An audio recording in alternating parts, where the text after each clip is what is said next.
Welcome to Look, Mum, no hands. We have an amazing show today, exploring those scary choices life presents through the lived experience of our guests. Many of you will recognize that incessant whisper in your ear, tugging you to change your life, squaring up for the big jump. Whether it's career, life, family or love, there's that saying, if you're unwilling to be a foolish beginner, you will never improve. Or as I say, a life lived in fear is only half a life.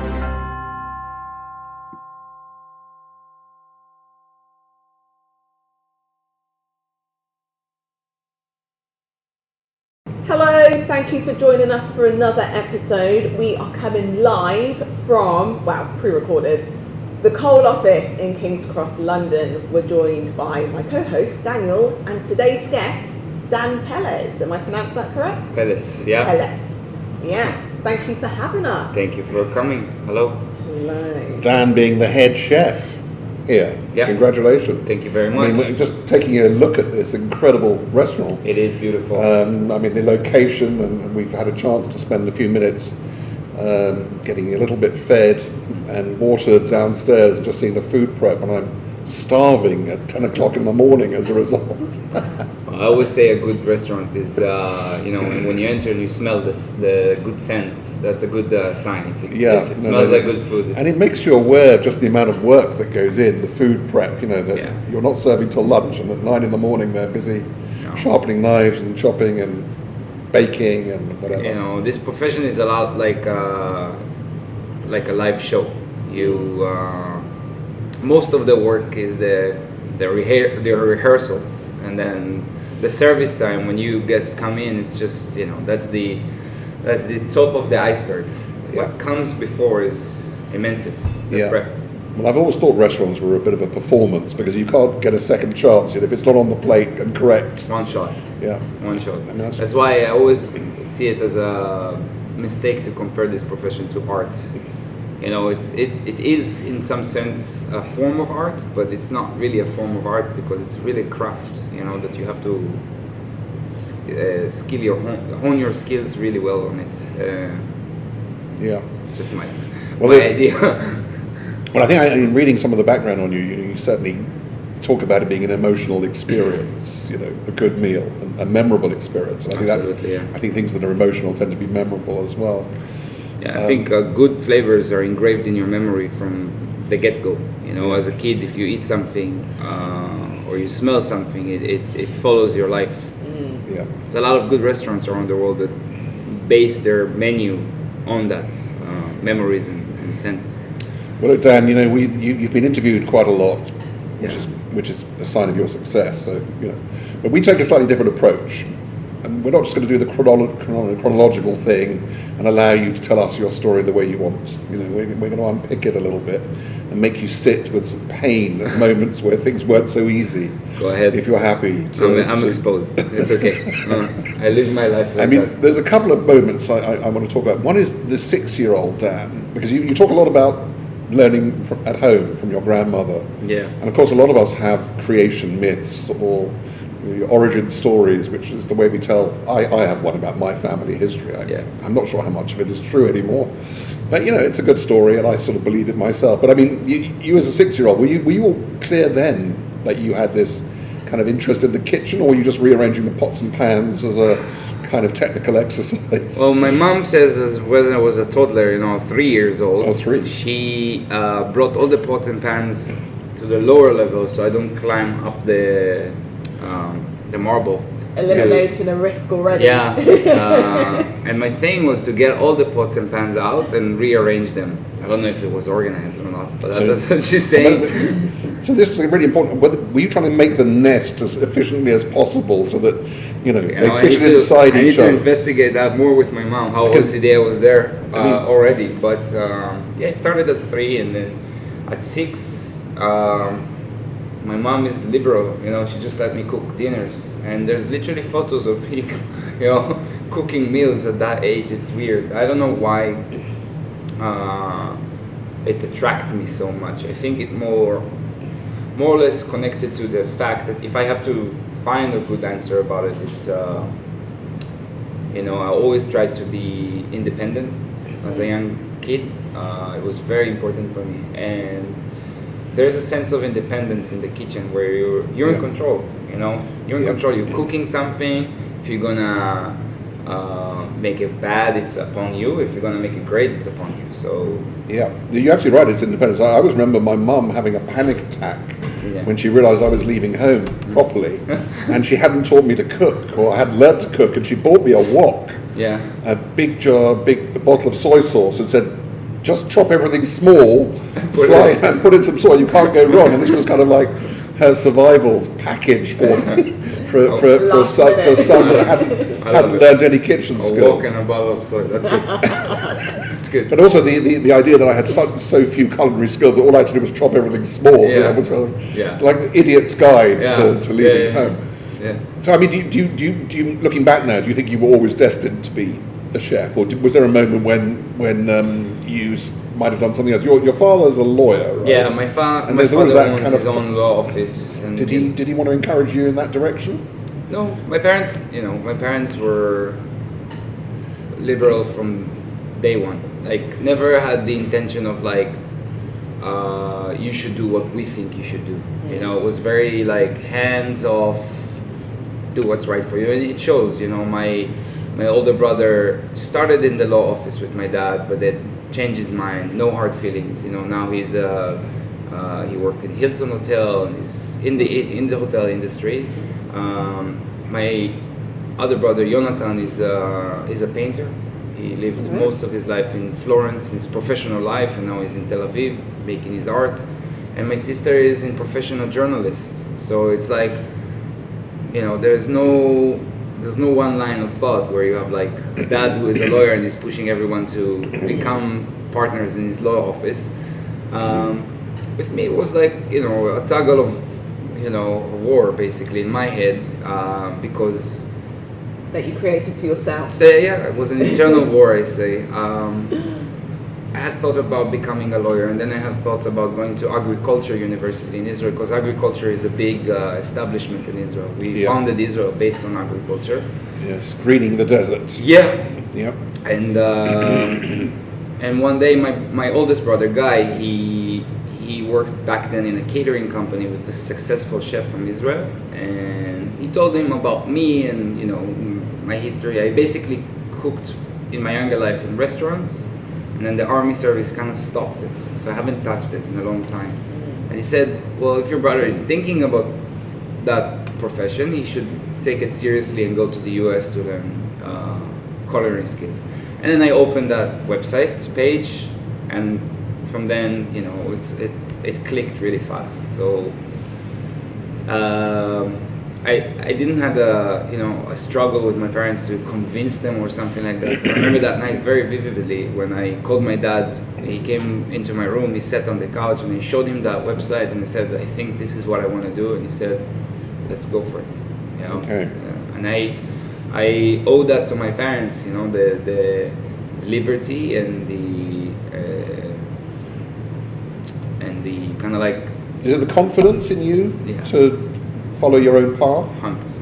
Yeah, because I mean, I think this is one of the core elements of what we're investigating is the risk of this sort of secure life, the job with the promotion structure, the salary, blah blah blah, and the people that just have to follow some other higher calling because they know it's in them, and it's not clear how you make a success. The motto of the RAF is the one who dares wins. And my dad's unit in Israel, the SAS actually. The SAS, yeah. My dad's unit in the army in Israel copied. There was like a elite unit. They copied that motto. I remember that. How does that sound in Hebrew? Me'ez menatzeach, the one who dares wins. And it's like there's so many small mottos that I picked up in my younger life that made me think like that. Like my dad saying to me that, not in a necessarily way that like you have to think like that. It's just something I picked. Yeah. And then I heard once Shimon Pelles, if you know him, he was like Former prime minister. former president. President. He was a prime minister for a hot second. But yeah, a very influential guy in Israel. And I heard him once. I read an interview he did. He said the bored people are the walking dead. So all those things kind of like created a agenda for me in my head that in order to strive for something, you have to take some risks. Yeah. And not calculated risks. They cannot be calculated. So this is look, mum, no hands, really, isn't it? This, Mum, no hands. just Yeah, it's perfect. sometimes it's taking stupid risks just to see Yeah. to see what happens, right? Look, you can take. Did you scare your mum at all? I think moving, being the youngest kid, You're the youngest, right? I'm the I youngest. didn't realize that. My mom, my parents are nearly 40 years old. My dad is less than a day 40 years exactly. He's the 13th. I'm the 14th of April. 40 years between us. I'm far away from my older. My older is 12, and my sister is 6, and my brother is 9. So it's like I'm really young compared to them. So I'm the baby. Yeah. I'm the baby, Yeah. and I'm sure for a mother to hear her son saying, "All right, I'm moving to the other side of the world," must be hard. I'm sure inside it freaked her out, but she never made me feel that way. She's always until today. I'm living my life in a different country. With a wife that is not from my country, and always the sentence that followed was, as long as you're happy, I'm happy. And I think it's a great parenthood way. Yeah. Well, I think I'm Jewish, as you probably imagine, and my parents met in the war, working in the BBC. My mother came from Germany, my father came from Bulgaria. So this idea of the collision of worlds, and being prepared to uproot the wandering Jew type problem, and being the outsider in lots of places, but having that perspective. So that's actually a question I had for you. Do you think that movement? So you've been in America, you've been in Israel, you're in London. Do you think that gives you a perspective on what the gaps in the market are, where you could sort of do something interesting? I think in that sense I have a leverage, because I'm exposed to, as you said, different markets and also different cultures. And absolutely, it's a leverage because, I said once in an interview actually, it was about peace, and I said, after living for 7 years outside of my community, which is such a very defined way of thinking. Well, obviously, when you say my community, you mean Israel? Yeah. Yeah. So there's right and left, and there's extremists here and extremists there, but they kind of like, there's a kind of like a standard way of thinking. Once you detach yourself from it and you live in a different culture for 7 years in New York, you expose yourself to other cultures and you say, okay, there's another way of thinking, there's another way of living, another way of acceptance. You develop more patience and different aspects of politeness, in a sense. And I'm an honest belief that if there is ever going to be a world peace, is if every person will live at least 2 years out of his comfort zone. Expose you more and you're becoming more open-minded. That's a really interesting observation. I mean, I was talking last night with some friends actually, and we were saying that even amongst my incredibly well-travelled friends, because I come from a world where people spend a lot of time travelling, very few have even been to Israel, for instance. Although Israel's coming to them. Courtesy of Yotam Motolengi and Honey and Co. and now the Coal Office and a few other places. We have great representatives. Among them, my chef patron, Asaf Ganit. He just won a Michelin star in Paris for an Israeli restaurant in the capital of the culinary in the world. That's really taking it to the enemy, isn't it? Yeah, basically. Basically, it is. It's like poking their finger in the belly. I mean, Israel is doing great for itself in many aspects. It's a small country. It makes a lot of noise. I like to describe myself as a pincher dog. I think you Small, tiny, and loud. I think you observed something in what material I read about how Israel is such a melting pot of people from all over the world.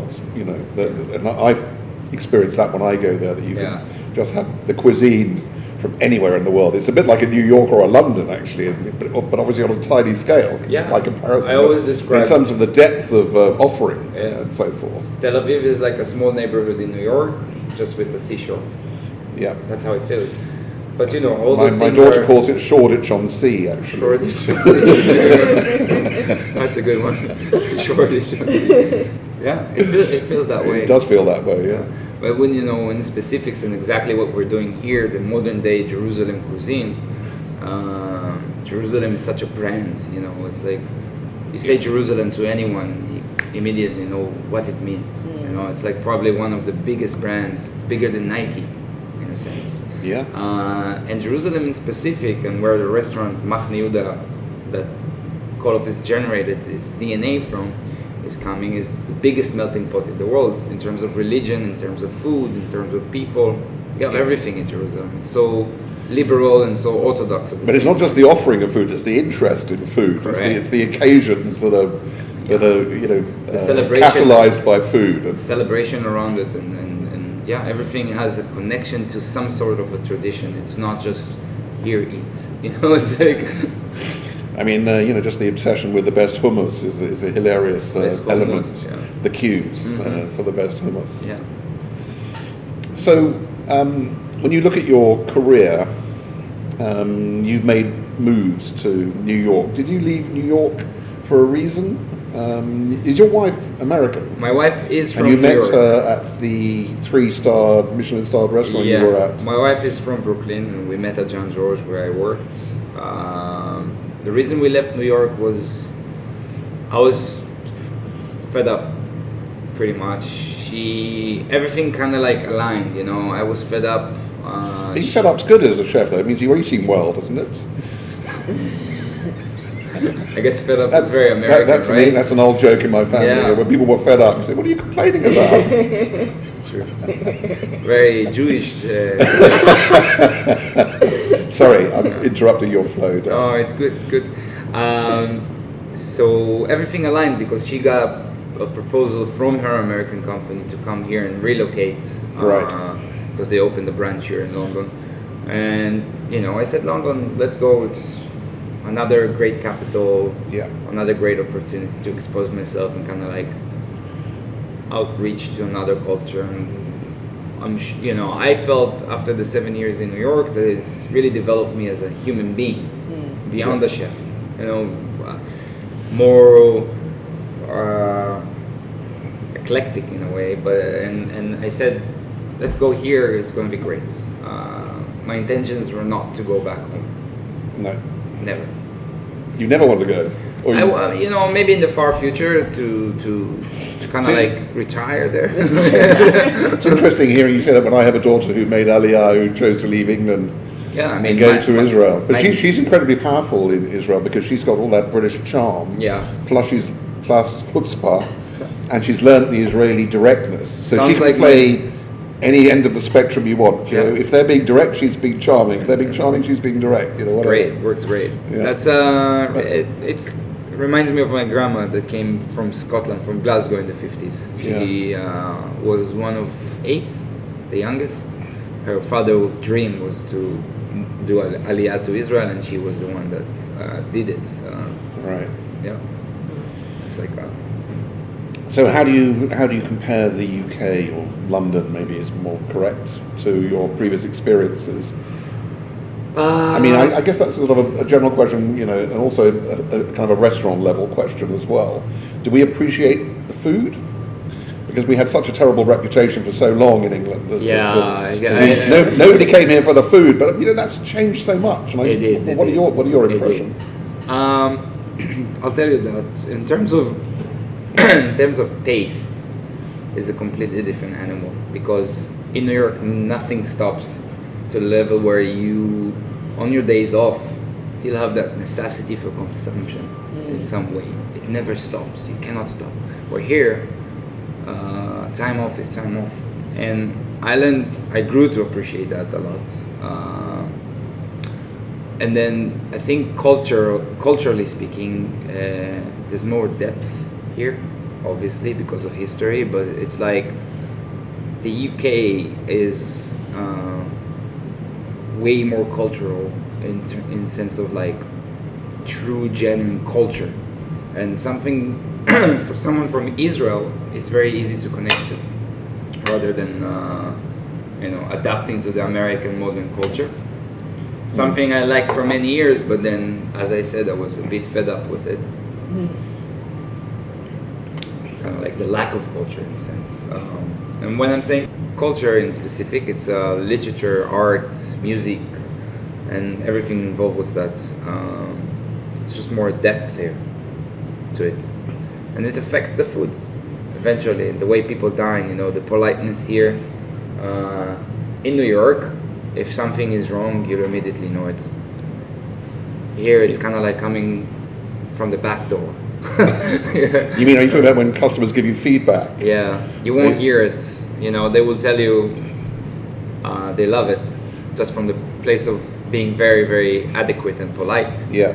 Where you'll hear about it afterwards. I think that's an interesting observation about feedback, because I always think that you have to start with a contextual statement, like I've so enjoyed the meal. I mean, if there's one thing I would want to say, it's blah blah blah. Yeah. As opposed to just picking on that one thing. And I use the same technique with my kids. Whenever they criticize me, they had some problem, I say, wait a minute. Just tell me 10 good things I did. And then you can tell me the thing you're not happy about. Maybe it's a bit like that, with a meal. And it's also how do you react to feedback, criticism, though? Are you okay with that, or? I think every source of criticism is acceptable. It really depends where it comes from. If it comes from your client, you have to be receptive for it. Yeah. If it comes from your crew, for instance, there's a time for it, because kitchen is whether you like it or not, has to come from hierarchy point of view. Commands come from up, down, and they need to move fast. And in order to perform that, you have to have kind of like synergy. Yeah, you related this to the army. Yes. It's got to work as a machine. This thing. Yeah, and there's no room for error, because everything is hot, everything is sharp, and the immediate feedback is so immediate that you have to excel yourself if you want to perform in a high level. It's what we're trying to do here, and I always try to push everyone, harder to get better. And criticism from them, there is a place and time for it. I've noticed a lot of kitchens seem to have like a post-mortem when they're done serving. They seem to have a huddle, and they talk about what happened. Is that right? It is. That's part of it. So it's a daily learning experience. Super important, because it's like, I always believe in the sentence that says, mistakes can happen. The first one is on me, because I haven't showed you properly. Then I showed you from A to Z. I gave you the full explanation. Yeah. And then you did the same mistake. Yeah. There's two reasons for it. It's either you don't care, or you're lazy. It's a tough choice, really. I mean, I don't know which one I prefer. There's no preference for it. There's no preference for it. Shall I just go now? Probably. I don't have to answer. But we've seen so many kitchen programs and so on, with the heat in the kitchen problem. I mean, but it's right. You can't really carry people in that environment. You cannot. No, but the thing is, individually for me,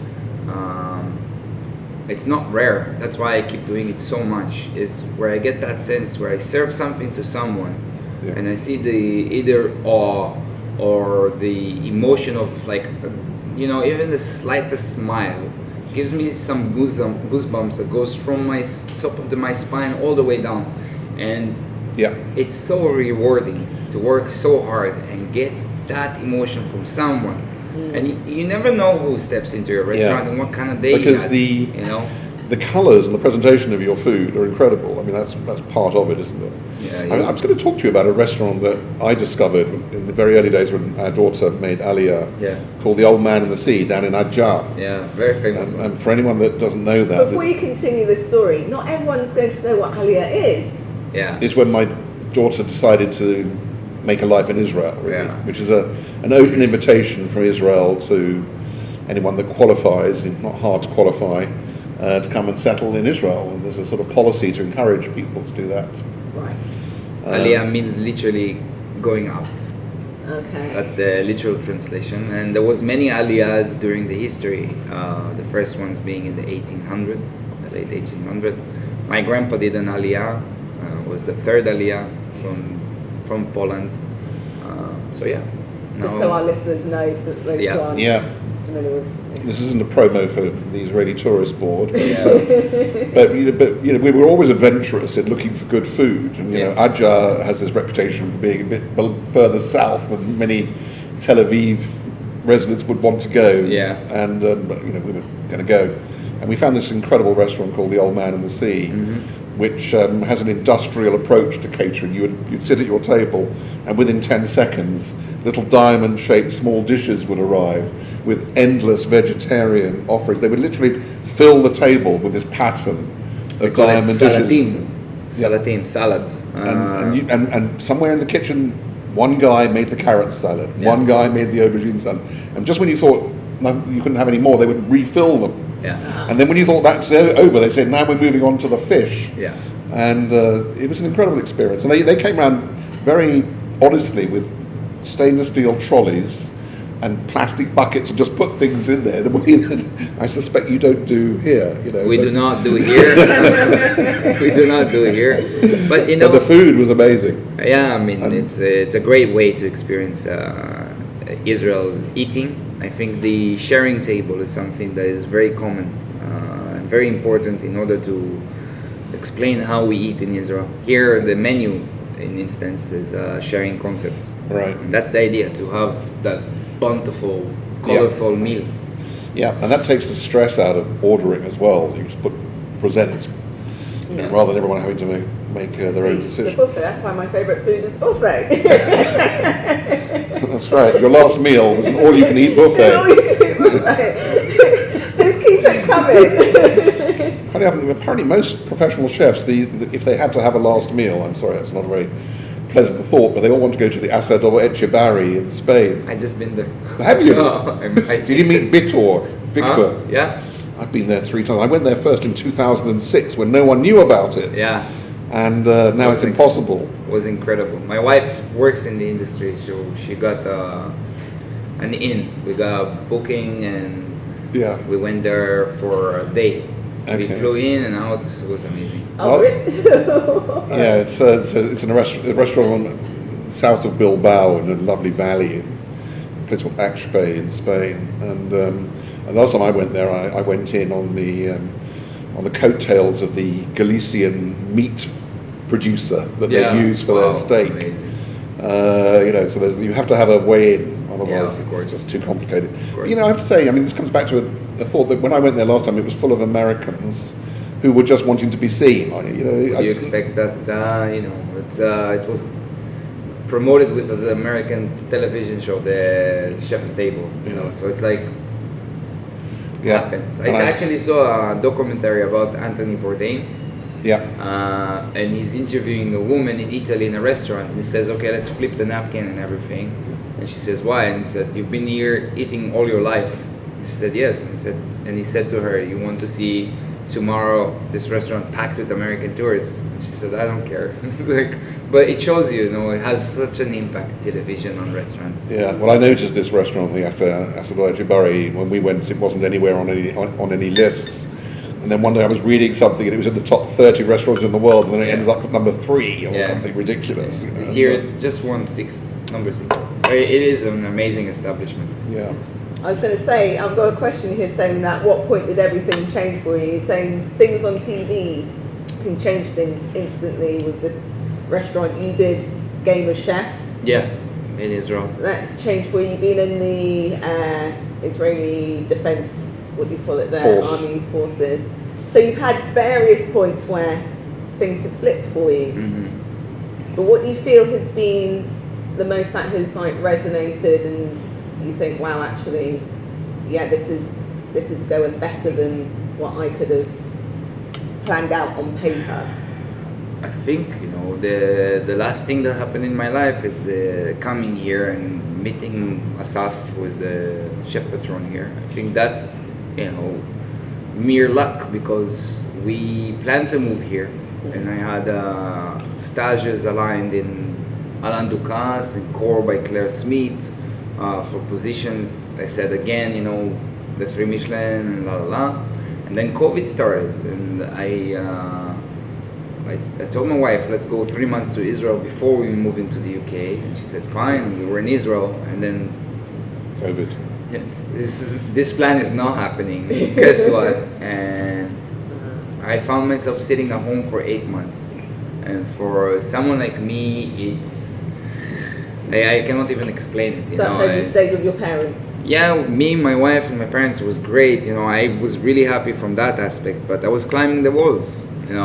They just moved to a new apartment, so I took a project to organize everything, and then I'm a project person, so everything has to be a project. And then I cooked everything in the book, and then I did that, and then I was like, okay, so what now? And then one day randomly the show came up on my Facebook feed. No one even knew about me in Israel, so no one chased after me, because they have those people who find the talents. Yeah, the scouts. Yeah, the scouts. And no, I came to Israel with no, nothing, no pre-law, and I joined the show, and I met Asaf through that, and it clicked really fast. And then I told him my plans are to move to London, and he said, well, if you're moving to London, I have a position for you. So this is Asaf Granit. Yeah. So this is, I'm one of the few, I guess, that COVID didn't really harm them. Everyone's got a everyone's got a COVID story. Yeah. I was actually talking to a guy I know who does jigsaws of maps. Well, he makes incredible maps, and his lockdown project was to do a map of the world, identifying the best food in each place. That sounds great. So I'm going to get this, put it on my wall, and start marking. Yeah. It's kind of like a reference. So these are the places I need to go. Yeah. I think we all did something during lockdown. But yeah, so you won the competition. I got second. Oh yeah, well, not one. I think second. Second is normally the best place to Yeah. be, because the first one, has to all the pressure, and then you're like the the second in line to the throne. You behave badly. These music pop show competitions. It's never really the people who come first that have the longevity. Yeah, I feel like I won because I got a ticket here. Yeah, that's a big prize. Yeah, and I think I'm happy. The other day I was talking with my wife about it. That show feels like past memory. It's not really something that is defining me right now, and I'm happy for it because it was a great experience. And now I'm onwards, It's a stepping stone. It is a stepping stone. It's not like something that's very definitive, It's like. Yeah. Do you find yourself saying yes to a lot of things that are offered to you, whether work or in life? You're going, okay, yeah. It's hard for me to say no. It's hard for you to say no. To opportunities, yeah. I mean, I'm a super loyal person, so when I lean into something, I lean into it completely. But if people say let's do this, let's do that, let's try to do that, I will always challenge myself, because bored people are the walking dead. Yeah, boredom is the enemy. It is. My dad always used to just say boredom's a state of mind. So, if you keep thinking there is something to do, you will never have time to get bored. He worked well on you, because you're always furiously busy. Whether it's useful or not doesn't matter. Dan, a couple of things you've said maybe have raised this question in my head. Are you a perfectionist? Big time, yeah. Big time. It's a big problem, yeah. Bit OCD perfectionist. To levels that I cannot even explain. I mean, I don't define myself as an OCD person, because it's I thought the rearranging of the pots and pans was an early signal. I mean, I tested you by asking if you nested them, because that would be, maybe you put them in alphabetical order. Too young to remember. I'm sure there was some sort of material. there was some sort of order that made sense in my mind. But it's like, Yeah, I'm sure if I'll be diagnosed, I'll be diagnosed with it. But I've never tried to diagnose it. I just live with it. Yeah. And I think once you put a label on something, you have an issue then. Yeah. I just find the silver lining in between. Well, no, it's not meant to be an issue because many successful people are driven, whatever word you want to use, Yeah. and focused and energetic and determined, and so all of those things could be applied. They might also equally apply to somebody, who can justify those three letters. Yeah. We actually came up with our own thing the other day, didn't we? We were interviewing somebody who we were saying we didn't like queues. Yeah. So we came up with our own acronym for a syndrome where you had to leave the queue, like at the airport, and we called it QPRS. Queue-phobic reactive syndrome. So excuse me, I've got QPRS. I need to leave the queue. But what's the trick in Israel? When there is a big queue of cars turning left, yeah, some people will go all the way to the front and will ask the first car, "Is this left to Tel Aviv?" And they will say, "Yes, come in." That's a great trick. Yeah, we don't like queues in Israel. But tell me how your approach to your work has influenced your work. I mean, are you a restless soul, never quite happy, always thinking it could be better, or what? I never have the feeling that I'm always concerned about the output. Never feel like what I'm doing is I never catch myself and I'm saying, wow, this is really good. And I'm really insecure about it. I always I'm like, I'll give, if you sit on the counter right now, I'll give you something to eat and I will go to the end of the kitchen to really examine your first reaction. It's super important for me.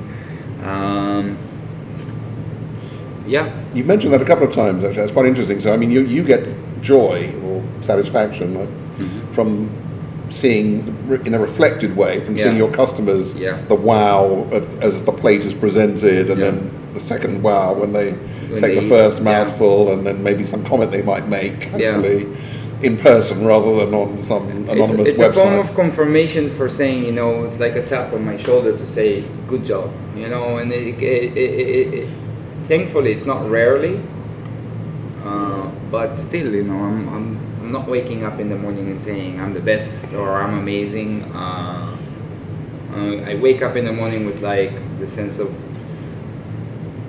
I have to do this to get that done, and that's my drive. You've got a project approach. You said you like, Yeah, I'm always looking for like what's missing, not what do I have. I see. But on the other hand, I'm very optimistic because I always see the half full glass. Yeah. So. Well, it's interesting, Dan, because a lot of people think that somebody who's got a very disciplined approach has trouble then being creative. But the other argument is the person who's got all the boring things in life nailed down can then is free.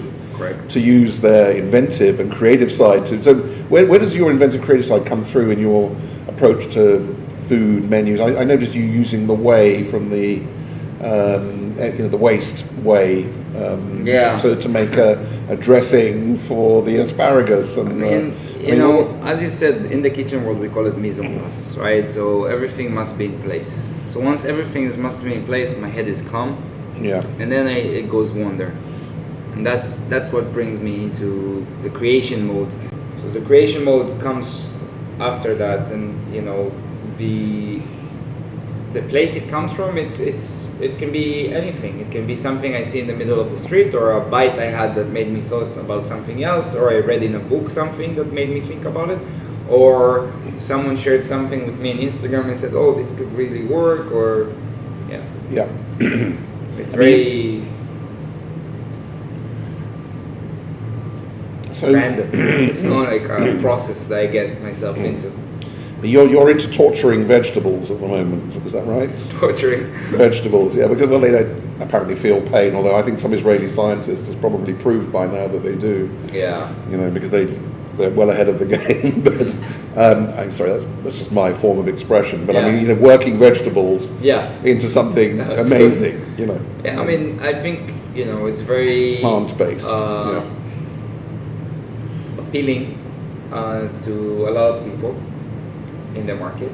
I think it's something that is very similar to the way we eat in Israel. Yeah. We're very plant-based forward cuisine. And I think that it shows good skills if you can take something simple and make it amazing by its own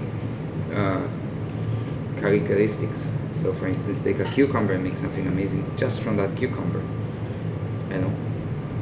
I think that's interesting to think, rather than obviously I can take this piece of meat that had this great marbling and dry age and put it on a fantastic oven with charcoals, and it's a given. It's hard to go wrong, right? Hard to go wrong unless you ruined it and cooked it well done. For some people it's appealing to eat it well done. But here's what I'm saying. From the point of view of a cook, it's much more challenging to create something super delicious from a vegetable than from a piece of meat or fish.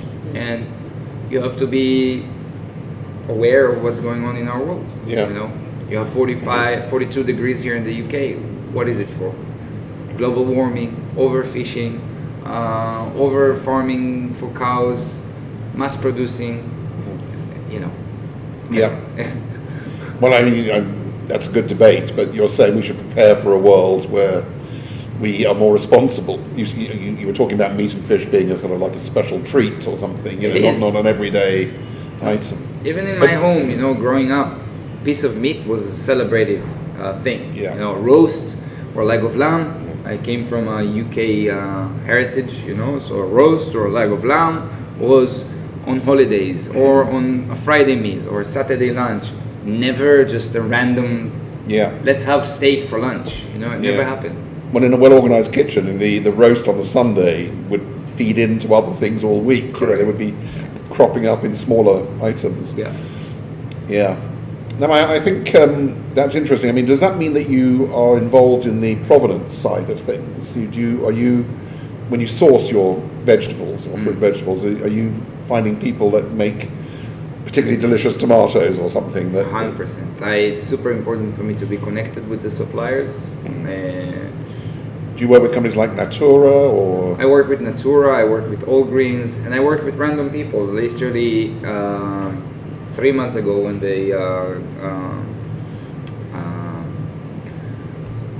the wild garlic started, some guy came across and said, hey, I just bought this farm and I have lots of wild garlic. And I said, bring it in. So now it's being pickled and it's sitting in my fridge waiting for the new dish to come. So I'm always looking I'm for available for the soft launch, by the way. Wild garlic, we grow wild garlic actually. Yeah, it's super nice. I pickled it with a little bit of sumac and vinegar and sugar, just a traditional brine mixture, and it's really tasty. It's really tasty. I've got a great little story for you actually. Mrs. Elswood, the pickles in the jars. Yes. And they're doing a rebranding. But I discovered why it's called Mrs. Elswood. Why? Because the two guys that started it, one came from Elstree and the other came from St John's Wood. It's always a measure of The worrying thing is the picture of Mrs. Elswood is getting to a younger person, I hope it doesn't lose its touch. No, I hope they've not misjudged their market.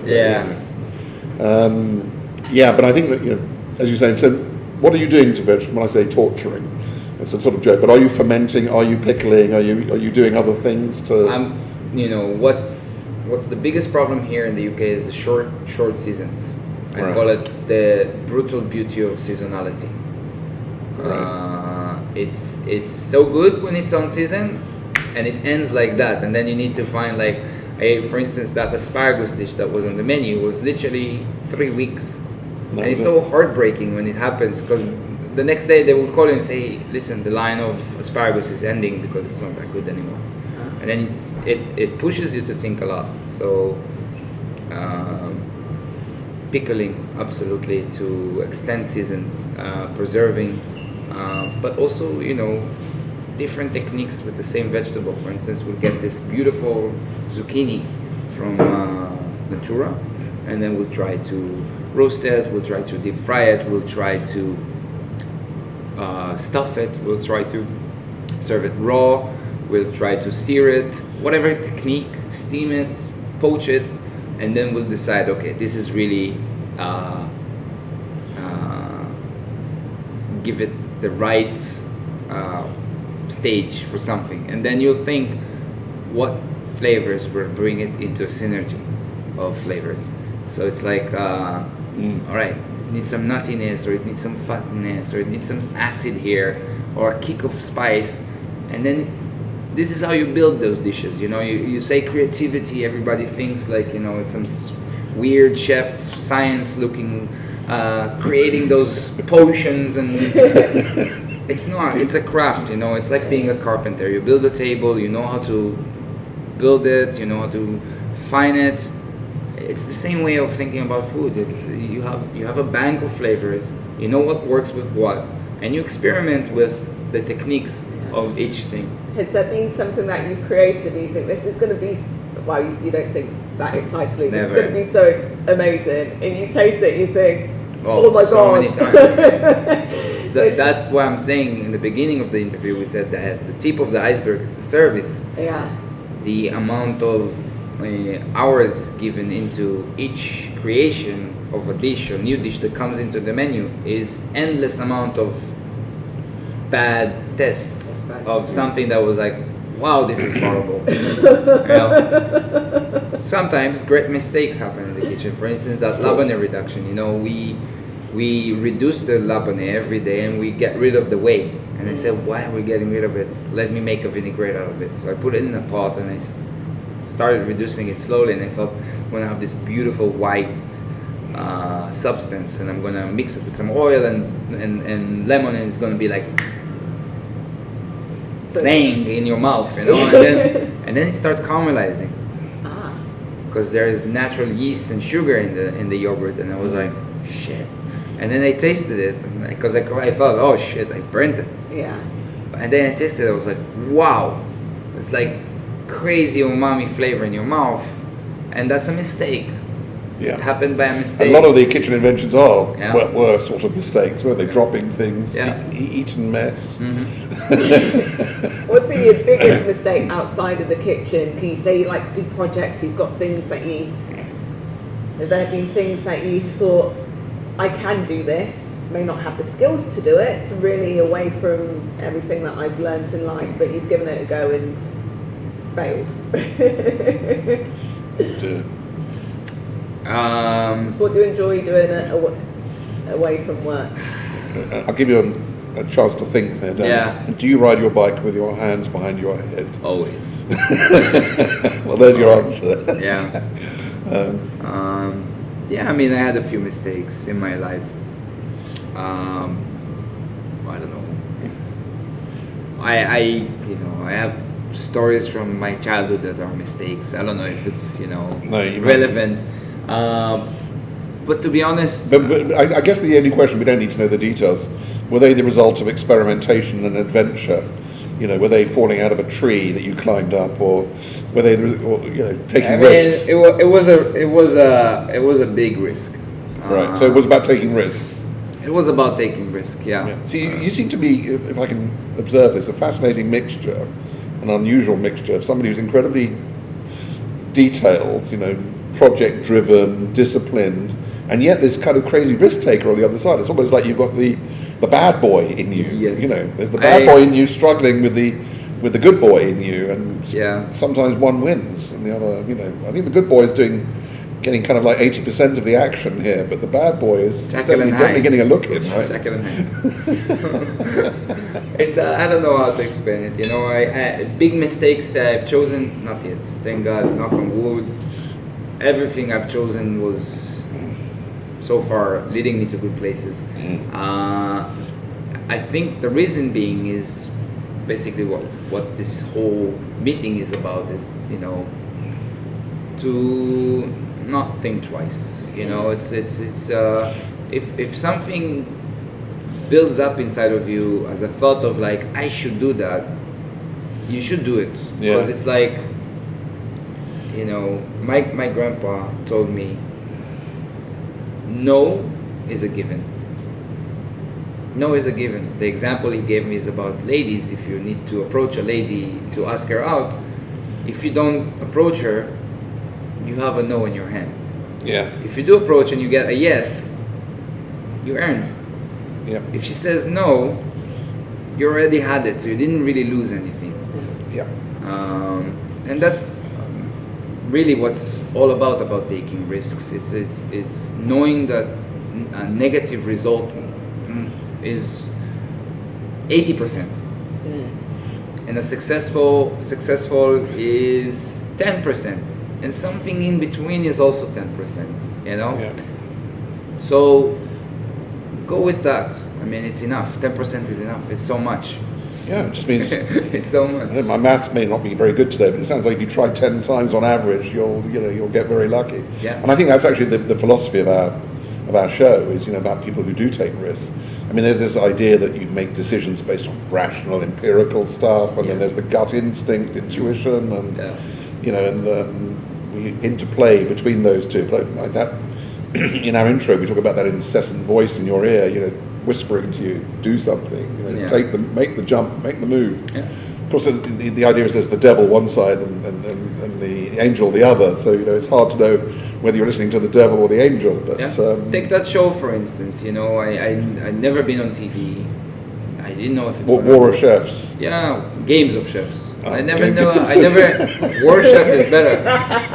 It's better. We were actually saying earlier, you know, if it was like that and there were all these sharp knives around, if you see one of your competitors doing well, you know, you've got a way to put them out of it.